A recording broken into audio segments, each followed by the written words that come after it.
You're listening to the Options Insider Radio Network, the home of the Options Podcast. For more quality options programs, visit theoptionsinsider.com or search for Options Insider Radio Network in your podcast provider of choice. Listeners can also access all of our programming through our mobile app available in the iTunes and Google Play stores. Select programs are also available via live stream at mixlr.com/options-insider.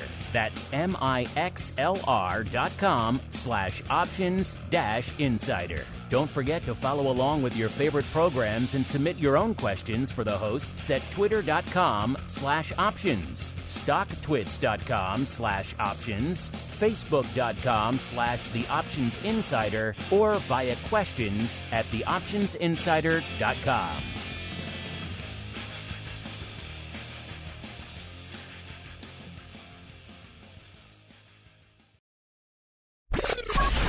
And now, it's time for the show that breaks down the options market from unusual activity alerts to market analysis, strategy overviews, listener questions, and much more. If it involves puts and calls, then our all-star panel will break it down. It's time to hit the Option Block with your host, Mark Longo from the Options Insider Media Group and co-hosts Uncle Mike Tosaw from St. Charles Wealth Management, Mark the Greasy Meatball Sebastian from OptionPit.com, Andrew the Rock Lobster Joe Benazzi from OptionPit.com, and Henry the Flowmaster Schwartz from CBOE.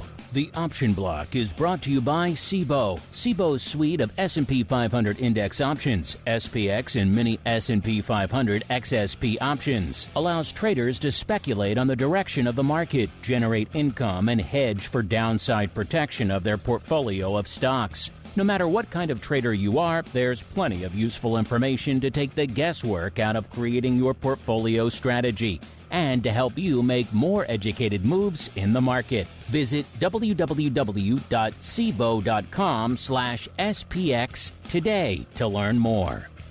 The views expressed herein are those of the speakers and do not necessarily reflect the views of CBOE Global Markets Incorporated or any of its subsidiaries, collectively CBOE. The information provided is for general education and information purposes only. There are important risks associated with transacting in any of the CBOE products or any of the digital assets discussed here. Before engaging in any transactions in those products or digital assets, it is important for market participants to carefully review the disclosures and disclaimers contained at www.cboe.com/US_disclaimers.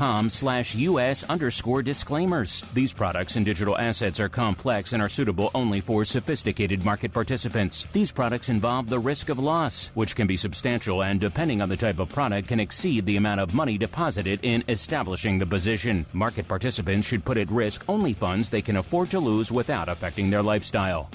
And now, get ready to hit the Option Block. All right, everybody, that music means we are back. It is Thursday, time for the second helping of your bi-weekly options extravaganza, known around the globe as the Option Block. My name, of course, Mark Longo from theoptionsinsider.com. Reminding you, top of the show, make sure you subscribe to the full network. Otherwise, you're missing out, and you don't want to miss out. Speaking of missing out, if you're not hanging out on the Pro, you are going to miss out on the upcoming Vol Deathmatch 2.0, featuring some guy maybe you know called the Flowmaster taking on Scott Nations in a Vol battle to the death. Two men enter, only one can emerge victorious. Who shall that be? We will find out. Place you're going to find out, theoptionsinsider.com/pro is the place to go to learn more. Speaking of the Flowmaster, let's check in with him as he joins us for the Thursday show, beaming in from the hallowed halls of CBOE East. Mr. Flowmaster, a.k.a. Mr. Henry Schwartz. Mr. Flowmaster, I have a feeling I'm going to see you in person next week, sir. Yeah, we get to hang out at a conference in Chicago next week. I hope it's a little bit of a heat wave for Chicago. It will not be. The stack week always coincides with literally the worst time of the year and weather-wise in Chicago. I always feel bad because whenever I do a panel there, people always fly in to join me, and I always feel bad summoning people from much better weather environments to come to Chicago in the middle of January. I'm doing it yet again, so I feel bad about it. Don't heckle me during the middle of my panel, sir. That's all I ask. Well, I'll tell you though, they asked me what walk-on music I wanted for my panel, Yes. and I picked "Island in the Sun" by Weezer, thinking maybe that'll bring some tropical Island vibes. in the Sun. I picked my own walk-on music as well. Maybe you can guess what it is, listeners, if you've been listening to the network for a while. As we are also joined by the uncleest of Mikes, Mr. Uncle Mike Tosaw. The internet gods are not smiling upon him in the hinterlands of Chicago. Nonetheless, he is soldiering on. Mr. Uncle Mike, welcome back to the show, sir. Always a pleasure to be here, and my walkout music would be what the Road Warriors did back in the 80s, AWA, Iron Man. That's a good one. They had that "Oh, What a Rush" song, too, right? Then Demolition had a good song, maybe the best song in the history of WWE. Maybe I should have chose Demolition in hindsight, but people in the audience would be like, what is going on? Axe and Smash? What is this? I think to see the looks on their faces, it might have been worth it, Mr. Uncle Mike. No doubt it would have. As we keep rolling right on into the trading block. It's time to break down the latest topics, trades, and trends in the world of options. It's time for the trading block. All right, everybody, let's get down to business. A little bit of what's trading. And if you were feeling it, some of the sessions earlier this week where we saw a color that you're not really that accustomed to, especially if you're hanging out in the Uncle Mike cabal, which is red.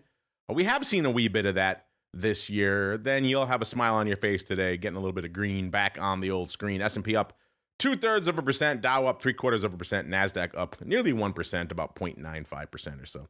And VIX cash coming back to earth after flirting with and getting above a 17 handle out there. We are now coming back to earth. Let's see, what did we top out yesterday? It looks like almost an 18, 17.91. Coming back to earth again in the cash, hanging out right around 15.35, 15.40. That puts us up right around 0.2, a quarter of a point from where we were on the Thursday show. So that little bit of a dust up we got involved, at least for the time being, has been mitigated a little bit out there. VVIX at about a 98. That's still looking a little bit frothy, up about 5 points from where we were on the Monday show. And, I have more to get to, but we need to start with this. I need to start with Uncle Mike because I need to get his thoughts on his beloved holding, the shiny stuff. As long as I've known you, Uncle Mike, you've been a silver bull. And I can't recall talking about metals, let alone silver, ever in the history of this network as much as I have over the past few months. Let alone, we were just doing one of our kickoff shows for the futures rundown yesterday on the network, and just crunching the numbers just for the past week in silver. Absolutely absurd, I think is a technical term. 20+% in a week. Now, refresh me if I'm wrong, Mr. Uncle Mike, as you are the longest serving silver bull that I know. There are many years, I think most years, I would argue, you would be really happy if you pulled 20% in a year for silver. And now it's doing that in a week, sir. So I put it to you. Explain it to the masses. What the hell is up with silver, sir? Well, I went on silver vacation too soon. I'm missing all the good stuff. But I have been, you are correct, I've been a silver bull. This has been silver and apple. If you want to hear about silver and apple, toss it Uncle Mike's way. The man from the mountains back in the day. And that's kind of what I had talked about on this show. And so I got a lot of people got a 40 to 50% rate of return in silver with it tightly hedged in a collar for 2025. And that was the dumbest trade I ever made. And so in looking at it, we got out at roughly 39, about that area for a lot of people.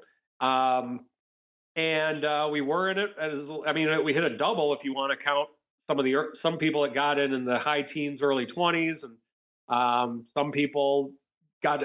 So it did its job because this was intended to be a safe alternative in what would be like a bond equivalency. So from that standpoint, it was great, but silver kind of turned into a meme stock all of a sudden and just went berserk.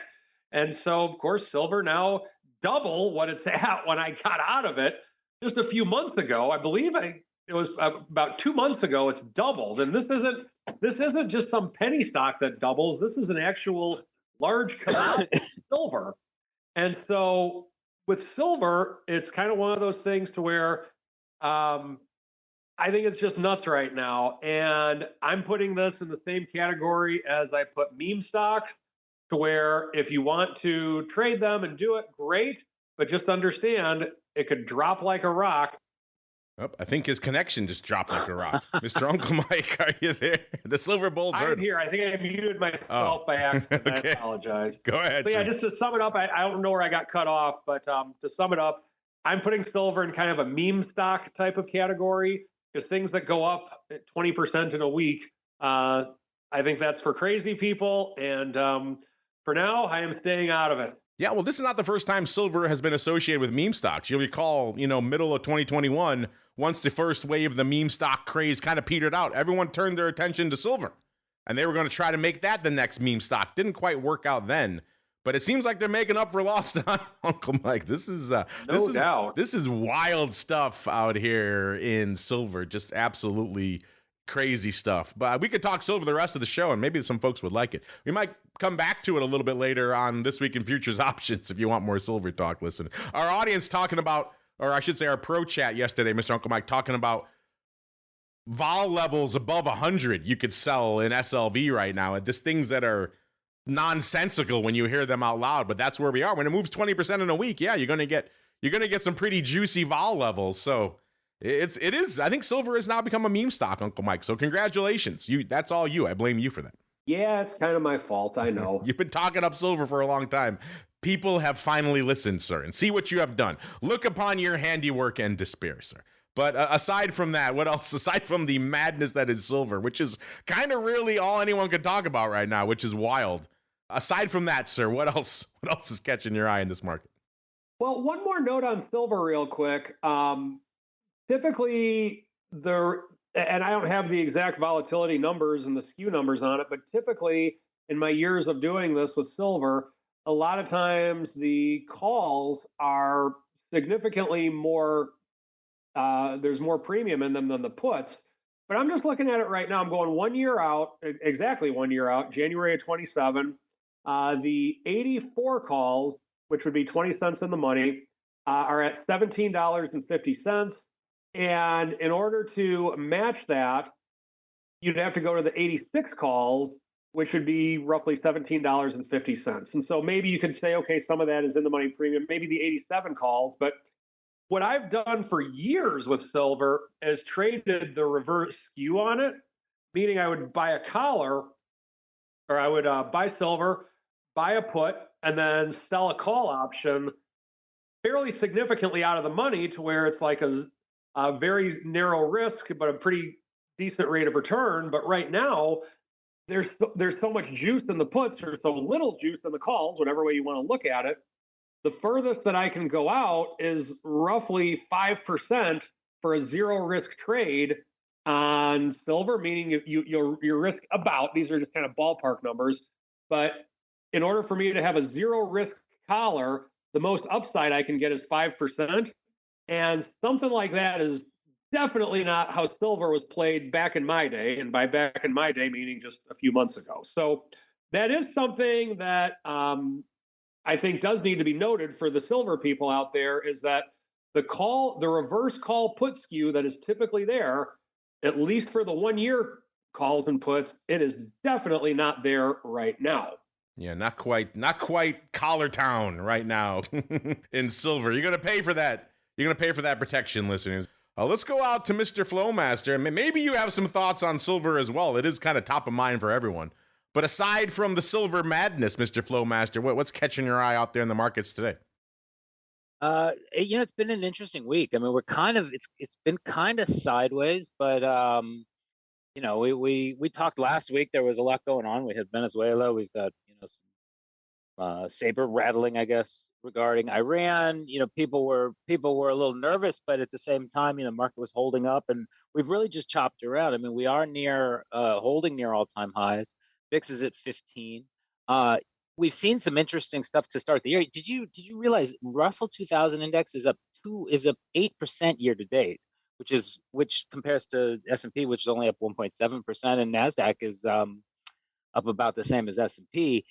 So, Russell's, it's been a kind of interesting rotation, right? I mean, out of kind of some of these Mag 10 style high flyers and into, the more boring names, and energy as well. So an energy, is coming kind of on the heels of what's going on with Venezuela, but that's also very, very choppy. And then, yes, silver, it does kind of blow my mind. I was just looking at that skew for Mike. And most commodities trade, as he was saying, where the calls have more juice in them than the puts, because kind of a crisis in a commodity is basically an upside crash compared to kind of the equity world, where a crisis gets you a downside crash. It is kind of near the extremes for sure. So I mean, we're looking at raw skew of about 11 points at the 30-day level, meaning those calls are about 11 points above the puts. It kind of averages, if you go back a few years, slightly below zero, around like -2% is kind of more normal. So it is a pretty extreme level. The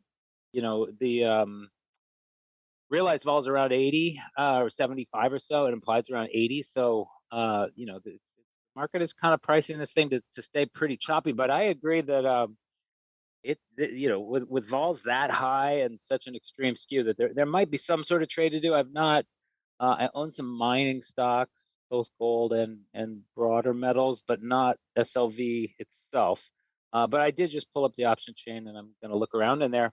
I mean, but otherwise, it's, the market's been really busy. Yesterday we had the busiest day of the year so far, which is around over 72 million contracts.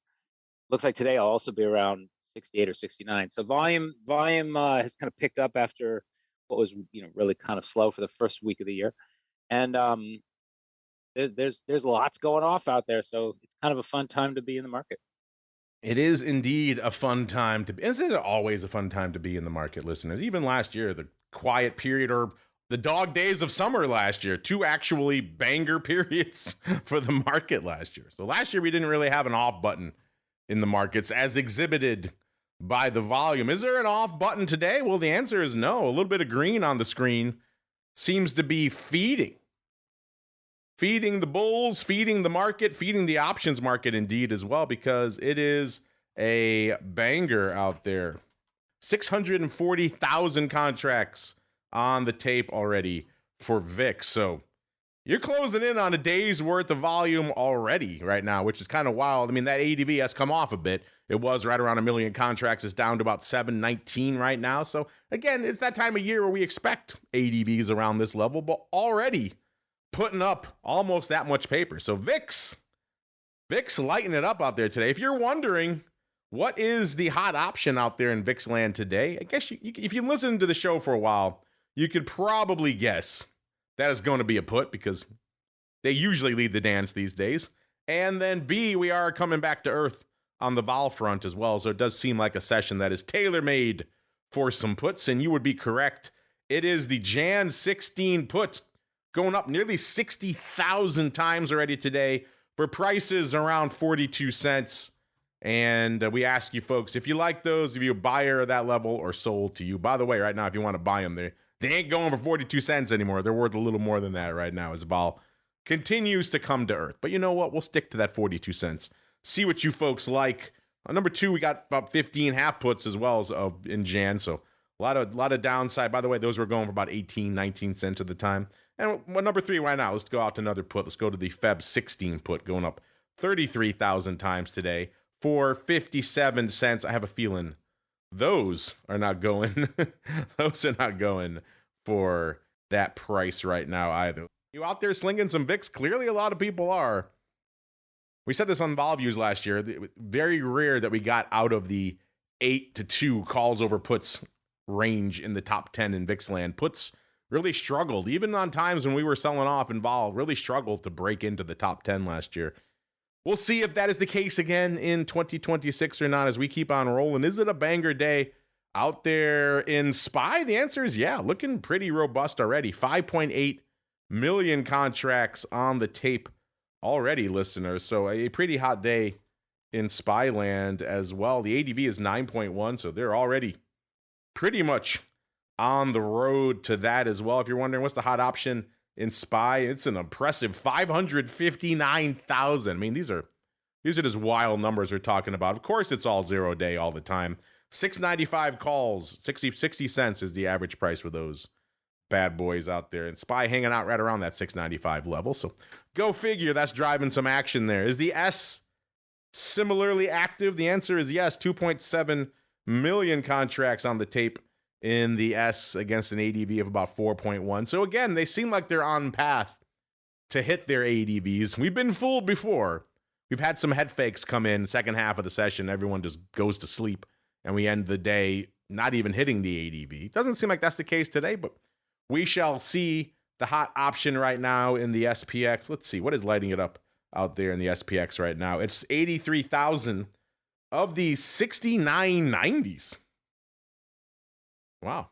And 81,000 of the 6980s. Let's hope that's a little bit of vertical action out there. Because if you're just straight loading up on the 90s, you might have a bit of a ways to go out there today. Interesting. Usually it's around at the money strikes we see dominating this 0 day flow, like we saw in SPY, but not in the S. Interesting stuff. And then Henry, he's kind of our small cap whisperer. He was pointing out they were up over 5% year to date last week. Add another 3% to that now, up over 8% for the year. This is a point our newly minted Vol Hall of Famer, Mr. Rich Excel, who got a bullseye on our VIX Crystal Ball contest last year, him and Dan Gramza. 2 new inductees from the network into the Volatility Hall of Fame. They get to join Steve Sosnick over there now with their red jackets. So what he says in Vol has some weight, listeners. But he's also saying that he's been noticing a pretty aggressive rotation out of the tech side and into others. You can look at it through the lens of small caps versus the S. He in particular was looking at it. They have the sector futures over there at CME, and the tech future in the S&P is the only one that's down so far for the year. Every other sector of the S&P is up. So again, all those coming together to signal a pretty hefty rotation out of tech, at least to start the year. All that a long way around to saying, is IWM active today, listeners? The answer is yes. 1.3 million contracts already. That's against an ADV of 1.5, so they could take pretty much the rest of the session off and still pretty much hit their ADV. So wild day out there today. Small caps are also wild because they vacillate between the 0 day realm that all the other indices are obsessed with, and then doing something else entirely. Usually it's 1 month out of the money puts. Let's see what the case is today. The hot option in, actually they're doing a little bit of both, which is kind of funny. The hot option number 1, the Jan 266 call is expiring today. So the 0 day call, which is now an in the money call, if ever so slightly. Right behind it, number 2, 71,000 of the Feb 250 puts. So again, it's like clockwork with small caps, exactly what you're going to get. Both of those fighting for the number 1 spot. What will end up taking the crown, I guess we'll find out later today on Thor. As we keep rolling, listeners, to the Qs. Are the Qs pretty active today? The answer, yeah. They're not going to be forgotten about on a day like today. 3.65 million contracts on the tape for the Qs. The ADV, 5.25 million. And tell you what, just to be even, Steven, let's go out to the Qs as well. The Qs, you know it's going to be a 0 day contract. The question is just which one. The Qs hanging out right around 625.80, and we're seeing about 300,000 of these 627s going out today. So a slightly out of the money call right now. Average price for those about 63 cents. So if you like those, get in while the getting is good. Is the getting good on the single name front? The answer is they are flirting with respectability, listeners. A few minutes ago, we were right, just kissing our cutoff. Let's see if we've gotten there since. Yes, we have. We have managed to add 11,000 more contracts. We were at 349,000 contracts a few minutes ago. I just re-racked it right now, up to 360. So we are firmly now in the threshold for respectability to break into the top 10 today. What is at number 10 today, you might be asking? It's our old pal Palantir, a.k.a. Uncle Mike's other size holding. Well, now that he's out of silver, he's all in on Palantir. It used to be silver and Palantir and a little bit of S&P sprinkled on top. Now it's just a little bit of S&P and all Palantir. All the silver money has gone into that. So interesting. He'll be very much interested by this. Palantir, number 10, 360, 180.31, up nearly $2 or about 1% right now. But you know Palantir, it's been up, it's been down, it's been up, it's been down about 3 times already today. So if you like a little bit of action with your morning trading, Palantir has you covered. Number 9, Meta. This one, they kind of came for it yesterday. They really knocked it off its pedestal a bit. Sold it off to about 614 or so yesterday. That's from, it was last Friday, 650, 655. So they really came for it this past week. They're rallying it back somewhat today, up about 7 1/3 handle. That's still only 1%. A year-to-date, Meta is still down about 4.25%. Again, going back to that theme we were saying earlier about this rotation, at least for now, out of the big tech names. The Mag 7, maybe not so Mag anymore. Number 9, Meta, 361 on the tape. Are they going to be the terrible 10 now? We shall see. Number 8, the Fruit Company. This one's also been kind of wild to watch this year because this name, you had to almost set off a nuclear bomb last year to get it to turn red. Even on days when the rest of the tech sector was getting shellacked, Apple would end up 30 cents, 80 cents, $1. They would struggle to stay green. They just seemed immune to the slings and arrows hitting the rest of the tech sector. Well, not this year. It's actually selling off on a day when the market's green. So Apple's kind of a weird one today. And indeed this year so far, 259.40 is where it's hanging out, off about 60 cents out there today, listeners. But year to date, this is where it's more interesting. Again, off nearly 12 handles, or about 4.3%. So kind of in that same boat as Meta, kind of taking a little bit on the chin so far this year. Number 8, the Fruit Company, 363. Number 7, the Monster. This one has been in the crosshairs for a lot of people because whither the monster goes, so goes crypto in the eyes of a lot of people. Of course, good old MSTR, 368 on the tape for them. Selling off about $4 today. 175.40 is where they're hanging out. They had a nice rally yesterday all the way up to almost 190, about 186 or so. So they had a good run, giving some of that back out there today. They're still, year to date, they're up about 12%, where a lot of other things have been selling off. So maybe you're feeling a little bit of a crypto resurgence out there, listeners. Hit us up, let us know as we keep going. To number 6, the Amazonians, 385 today. 239.13, up about 240 or so, right around 1%. Good for 385,000 contracts. And the number 6 spot, number 5, the name that kind of kicked off a lot of this green on the screen today, Taiwan Semi, knocking the cover off the ball yet again. Go figure, folks, they're still buying chips. 345 1/3, up a little over $18, or about 5.5% right now. Good for number 5, 494,000 contracts on the tape. Number 4, Intel. Intel's been on quite the run. They're one of the few tech names that is not feeling the rotation. In fact, it seems like people are rotating out of Mag 7 and into Intel because this stock is up nearly 25% already year to date. They're actually sub $40 to start the year, and they're trading $49.10 right now. So they're up nearly $10. Just absolutely wild. What is driving this outside of, I think maybe some analysts had some upgrades out there. That could certainly do it, I suppose, but 25%. This is the stock that was barely $20 a few months ago when their CEO went down to DC hat in hand. And ever since then, it's been quite the run for them, and a good run on the options front today. Number 4, Intel, 653 on the tape. So if you had 25% for Intel in the first few weeks of the year, and about 20+% for silver in a week to kick off the year, then hey, you got quite the crystal ball there. I don't think anyone had those two on their cards. Number 3, AMD. Also feeling it today. Chip Love kind of carrying all these boats to the upside. 237.63, up about $14 exactly, about 6.25%. Good for the number 3 spot today, 785 on the tape for them. As we keep rolling up to number 2, listeners, it's Tesla. Almost 1 million contracts already, so that's looking pretty hot for them. Lately, they've been putting in 1.5. Nvidia's been putting in about 1.7. It's been kind of light volume for these two, so maybe today we'll change that. Also, they're rallying a little bit today. We all know the bulls love a nice little rally in Tesla. Up about $4 today, trading 443.16. Again, good for 992.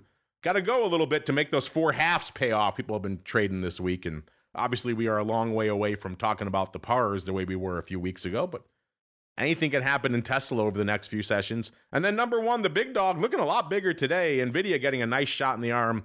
You know, this on again, off again dalliance with China. They can sell to China. They can't sell to China. They can sell to China. Apparently it's on again. Trump wants his little bit of a piece of the action, but he's saying you can go sell to China. 189.25, up a little over $6, or about 3.33%. So this is a big move for Nvidia, and already putting up what lately has been about a day's worth of volume, right around 1.8, 1.9 million contracts already. So we'll see if they can hold on to the top spot as the day continues out here. Nvidia upgraded. Like, does that really even matter? Do people watch the analysts for Nvidia anymore? Has it kind of almost evolved beyond that? You know what hasn't evolved beyond anything, though, is earnings season. At least not yet. They're talking about making it only twice a year. We'll see if that happens. But right now, it comes at you 4 times a year. And the kickoff for earnings season, always the financials. And we had a hot one this week. Kind of a mixed bag. A few knocking it out of the park, including Goldman today. But others, like Wells Fargo and others, maybe not really knocking the cover off the ball out there. So kind of a bit of a mixed bag on the financial earnings front. We had Morgan before the bell today, BlackRock, and again, as I mentioned, Goldman out there. Luckily for you, because we like you folks, we've got some earnings move results and earnings season reports hot off the presses from our friends over there in Oras land. Do I even need to break down Taiwan Semi for crushing it? They went into their announcement 327.11. They came out of it, at least at the time of this report, 349.26. They were pricing in 4.5%. They had delivered, as of press time for this report, nearly 7%. And obviously, actually, it's come in a little bit since then, so up 5.6%. So outperforming their straddle, but perhaps not by as much as they were earlier this morning. Let's go out to Goldman.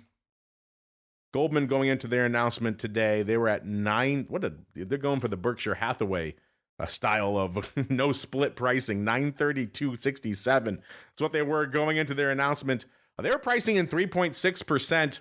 As of press time this morning, they'd only delivered 2.2%. So kind of interesting. Looks like the early reaction to this was maybe kind of muted. As the day has progressed, it has rallied to all the way up to 975 right now. So they've added another 22 handles. So dare I say it, they have now outperformed their straddle out there. But interesting stuff. You can see all these numbers for yourselves for what's already happened. We can also look ahead a little bit. We've got, let's go out to Netflix. This is the name that normally post deal would be pretty boring, but Netflix has been anything but. This deal is all over the place. It's up, it's down, it's happening, it's not happening. And we've seen a lot of options flow as a result. Netflix has been a stalwart on our Thor show lately, so got a feeling Netflix is going to deliver again. Their earnings are the 20th after the bell. So Netflix coming up on the 20th next week, listeners.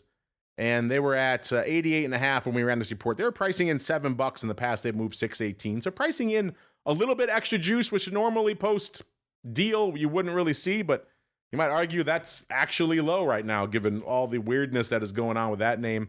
We've got United Airlines popping off next week on the 20th as well. Airlines have been interesting to watch. They're popping hard today, by the way. 115.12 up almost $4.50 or about 4%. So a good day today for United Airlines.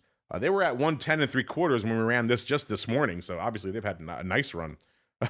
They're pricing in 668. In the past, they've moved 766. So kind of undercutting their juice out there a little bit, which is kind of interesting. Halliburton's also popping off on the 21st. Not a name we normally talk about, but these domestic oil names are suddenly hot as we're all talking about taking over Venezuelan oil and who's going to pay for it and all this fun. Halliburton popping off on the 21st. They were at $33 even when we ran this report this morning. They're still close to that, off about 30 cents right now. And they're pricing in $1.38. In the past, they've moved to $1.24. So interesting. Pricing in a little bit more juice. If this, if all this Venezuelan madness comes to fruition, that might be interesting to watch on that. Good old Chucky Schwab popping off next week as well on the 21st. They're having a good day today as well. 103.30 up $1.40 or 1.4%.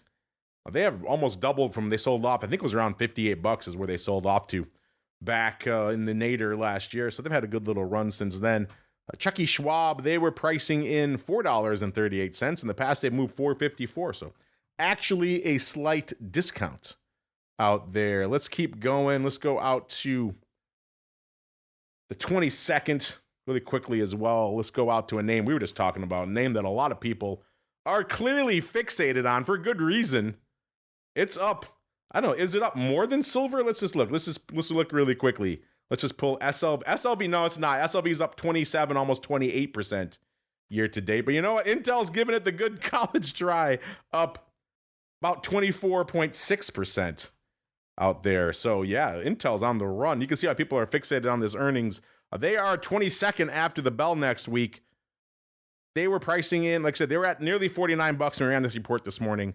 They're pricing in $4.18. In the past, they've moved $4.05. You can maybe argue that is underselling it, because it seems like we're going to have some vol in one direction or the other coming off Intel earnings. So maybe you like that. Listen, maybe you think Intel is a good play. Have you been playing Intel this year? 25% nearly year to date in Intel, a name that was, I think, to put it mildly, sleepy until they went to Washington last year. Absolutely wild stuff.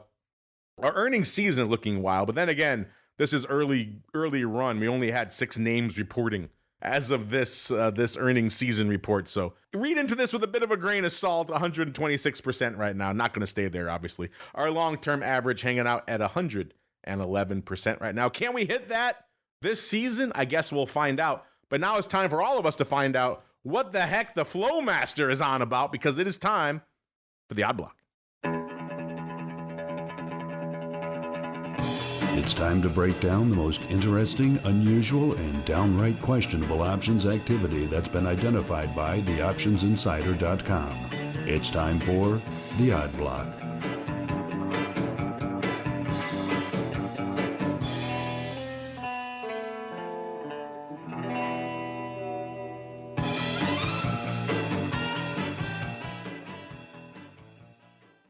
All right, listeners. I have not looked. It's a surprise to me. Let's all find out together what the Flowmaster has fixed his steely gaze upon this week. Let's go out to Ardelyx Inc., ticker symbol ARDX, ARDX. Have we talked about this random biotech in the past? It sounds vaguely familiar. If we have, it has been quite some time. And if not, we've talked about names that sound very similar. It's been quite a few on the 19 odd years we've been doing this now. But Ardelyx having a good day, $7.20, up 31 cents, or about 4.5%. On the year, it's been a tumultuous year, but they're net up nearly $2, or about 34%. They kicked off the year at $5.35. They sold off in May of last year to $3.38. That was right around their 52-week low. Then they rallied it for the first time in September up to $6.70. So close to where it is now, before selling it off again in October, about right down to $5 again. And they were vacillating around that level. The new year kicked off with a bang. On January 6th, they were $5.50.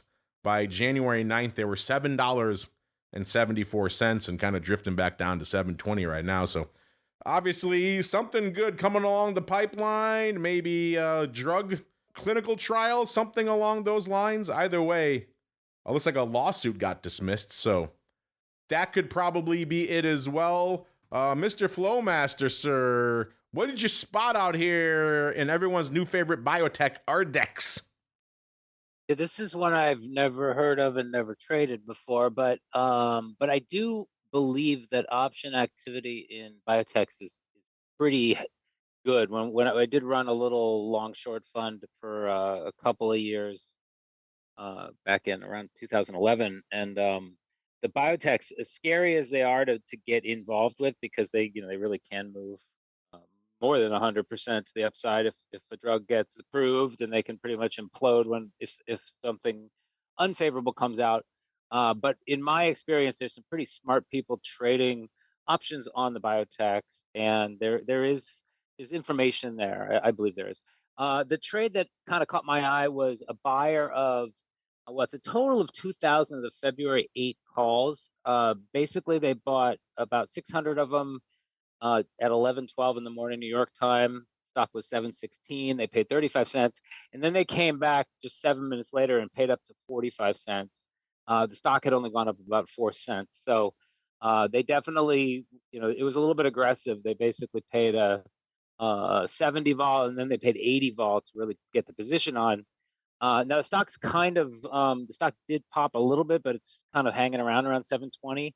I kind of like the stock. I don't know if I would.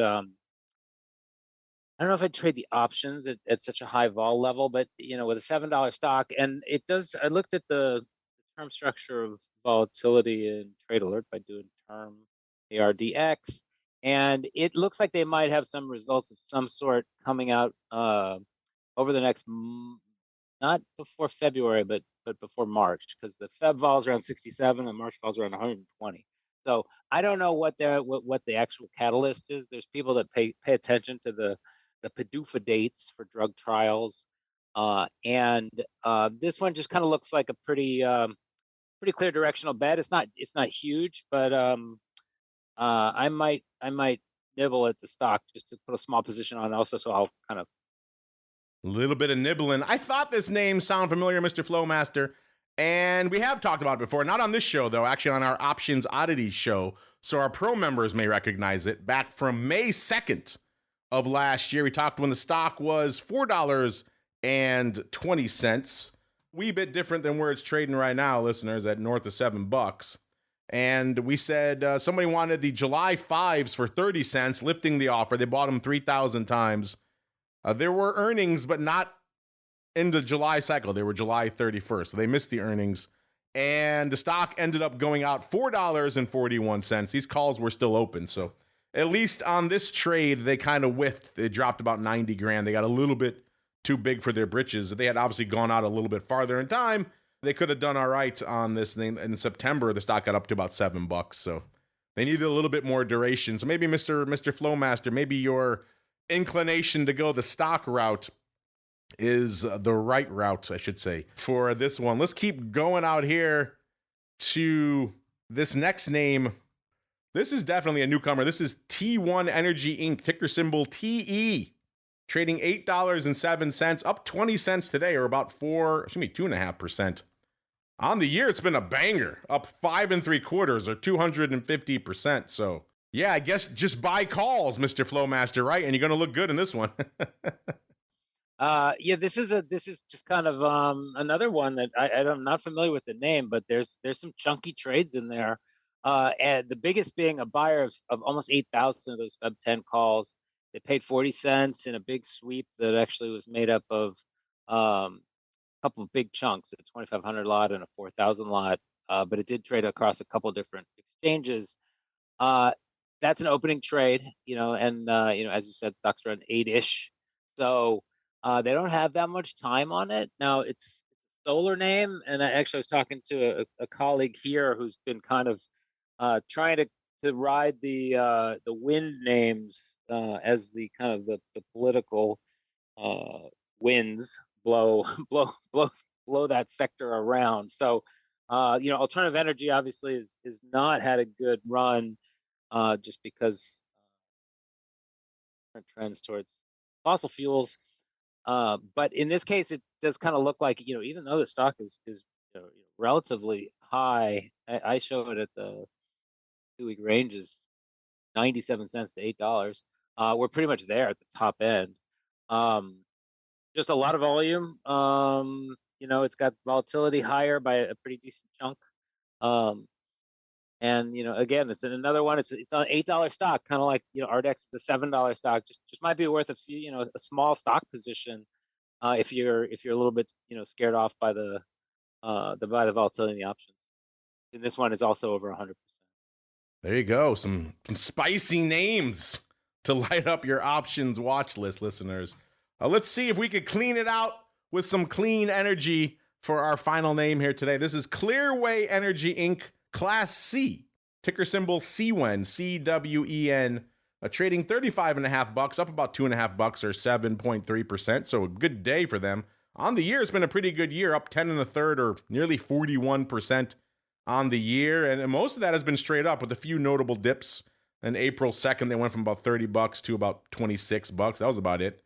And then they sold off again down to their low for the year, right around $24.50. Looks like we're pretty close to it in September. And then they rallied up in November, $36 before selling off again to 32, and they're right back up again. So they've been mostly on a straight upward trajectory this year. Mr. Flowmaster, what did you spot out here in CWEN? Yeah, I mean, it's always interesting when you end up pulling in a few names and they're in the same sector or related business lines.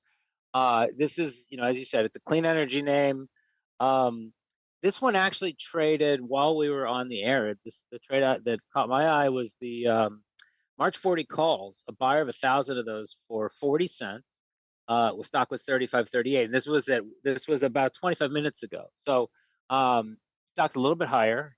And what's a little bit interesting to me is I found a trade. I looked at the daily call and put volume, and this is a name that tends to trade more calls than puts in general. And there was a trade, I think on January 5th, where a buyer took 2,000 of the no 40 calls.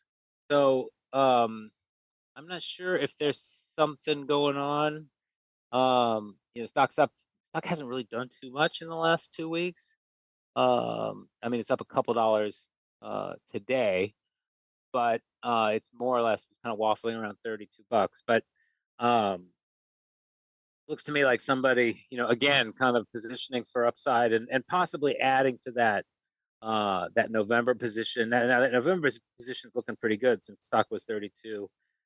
They paid $1.10 for those no 40s. They're trading almost $2 today. So another one, and this one actually I did buy a little bit of stock as well, just because again that way it kind of puts it on my radar to keep an eye on. And again I kind of, the way this environment is right now, I believe there's some pretty decent information out there.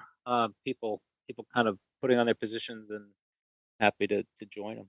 The Flowmaster paying a literal price for you folks just to track these trades for you folks. There you go. That's a man who's committed to the cause. Speaking of you folks, let's get to some of you now. A little bit of the old mail block. It's time to take your seat on the All-Star panel as we read your emails, tweets, Facebook messages, website comments, and much more. It's time for the Mail Block. All right, everybody, welcome to the Mail Block. Let's check in right now. We put a flash poll up earlier in the show about those Jan 16 puts.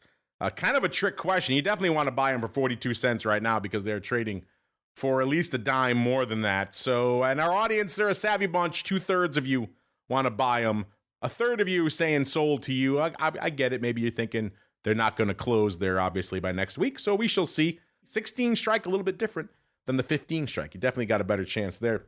Going out to our chat. Option God says, good memory for Mark remembering that ARDX trade. How the heck does he remember all these names? Some stand out. I will admit I don't remember all of them all the time because you're right. We do profile a metric ton of unusual activity here on the network. You should see the archive of names that we are tracking just for you folks and the trades that we have profiled. It's quite a few, but a few stand out, and ARDX was clearly one of them. Frank says, I have exceptional memory. Well, thank you. Thank you, Mr. Frank. I will not blame you for that compliment. And if you're in our chat, you know what I'm talking about there. Let's go out to our question of the week right now, our actual question of the week. This is the important one. This is the one for all the marbles listeners. Our crystal ball contest is live. If you have not submitted your official submission yet, and that Twitter poll or the questions at theoptionsinsider.com, if you're a little bit shy about putting your prediction out for the whole world to see, that is the official way to submit your closing print for VIX Cash at the end of the year. You can join Steve Sosnick, Dan the Man Gramza, and now Rich Excel, who have all made it into the Vol Hall of Fame, as well as I think 4 listeners have made it in as well. 2 this year, 2 last year, with an honorable mention. Last year, someone was 0.11 away, which is just rough. But so we have a lot of numbers on the board. But now I turn my attention to my cohorts here on the show. It is time for them to make their opinions known. We will start with good old Uncle Mike Tosaw. Mr. Uncle Mike, this is for all the marbles, sir. What are you feeling for this time at the end of the year? Where is VIX going out on December 31st, sir? This is for all the marbles, huh? Oh, I got a big bab of marbles on my desk. It could be yours if the price is right. 1378. Wow. Feeling the drubbing. Feeling the drubbing out there. Mr. Flowmaster, hopefully I have bought you enough time to run all of your various and sundry models to calculate your exact, precise prognostication for end of the year VIX cash. What are you feeling, sir? You know, it's funny. I actually won a little contest within SIBO for where the Mag 10 index option 30-day vol would open up or kind of stabilize after the first week. That is the most SIBO poll ever. my first guess was so terrible. I started thinking about it a little bit more and did a little tiny bit of work. I was like, oh no, let me change it. And when I changed it, I got it right on. 13 something sounds pretty low, Mike. I guess he's looking for just kind of paradise. A snooze fest at the end of the year. Yeah. I'm When gonna do go. I not? Well, I'm gonna go higher. I'm gonna go 15.5.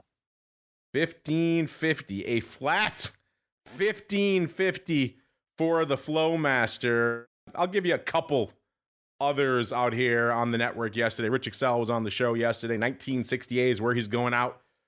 We've had, let's see, Mr. Bill, Uncle Mike's nemesis on the Crypto Rundown this week was at a 1980. A lot of 19 handles coming in, which is kind of the polar opposite of Uncle Mike, which is kind of interesting.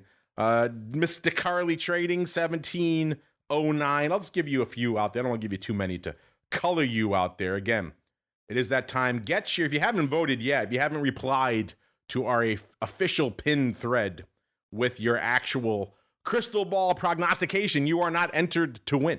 Or if you haven't sent it into questions, theoptionsinsider.com, you are not officially entered to win. So get over there at Options and make your voice heard. We also have a poll going on right now. People can play along as well. Again, that doesn't enter you to win. We can't track who votes in a Twitter poll, obviously. That's just for fun and education of the masses. And right now, our audience there is choosing the 15 to 18 range, 42.3%.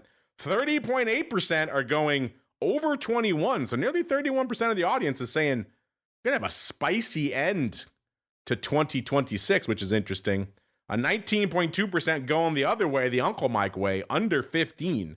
So if you add those two wings together, you're talking exactly 50%. That's kind of wild. So 50% are saying we're going to be in an outlier one way or the other. And then only 7.7% saying 18 to 21. So get your prognostication in now if you haven't, listeners, as it's time for us to head on into our final segment. It is time to go around the block. It's time to tell you what we'll be watching on our trading screens until the next episode. It's time for Around the Block. All right, everybody, welcome to Around the Block, the portion of the show where we tell you what we're keeping an eye on. Coming into the end of the show, markets mostly hanging out where they were to start the show. S&P up about 0.2%, Dow up about 0.8%, NASDAQ up about 0.9%, and VIX cash still hanging out around that 1540 or so level, 1535. So not a huge evolution since the start of the show. We shall keep an eye on that, obviously, and come back on Thor to see how the day went out. But Mr. Uncle Mike, we will start with you, sir. What are you keeping an eye on until the Monday episode? I think we need to keep watching the shiny stuff, silver, watching to see if we could potentially get new all-time highs in the SPX. We're still pretty close, so we could do that. And then, of course, just watching to see how things unfold with the Venezuela situation, the Israel situation, the Russia situation, the Greenland situation, and just all the other situations that exist. You never know what situation is going to come to mind or become prevalent on. And we are actually not having a show on Monday, I'm guessing, because of the holiday. Is that correct? Oh, you are correct. We are off on Monday. So the next show will be next Thursday with the Flowmaster, which I have to figure out what we're doing because we will both be at the STA conference next week doing panels. Mine will obviously be much better. But you can God, we got Pirate Flowmaster here. Pirate Flowmaster throwing me off.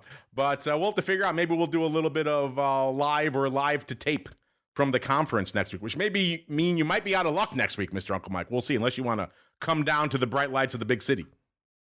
That's kind of scary to me. That's pretty scary. Mr. Flowmaster is also pretty scary in his pirate garb. Mr. Flowmaster, are the rumors true? Are you coming to Chi-Town next week in the most beautiful week of the year? What are you going to be talking about? And then C, what are you keeping an eye on until our next show? I will be there, and I'm bringing warm-ish weather with me, so it's not going to be single digits when I'm there. I'm going to be watching earnings. We do have some big names, as you mentioned, and Goldman's kind of an interesting one today. It's up almost 5%. So And then actually, I went back and looked at the Buffett trade. Remember after the GFC, Buffett bought that stock around $115, put in $5 billion, and he also got a 10% yield on it. So, and some warrants to buy more. So he made about $3 billion in that stock, but he's not in it anymore. And from 115 up to almost $1,000, pretty impressive move. I'm going to be watching everything that Mike said. There is a boatload of things happening out there, the macro picture and the geopolitical picture.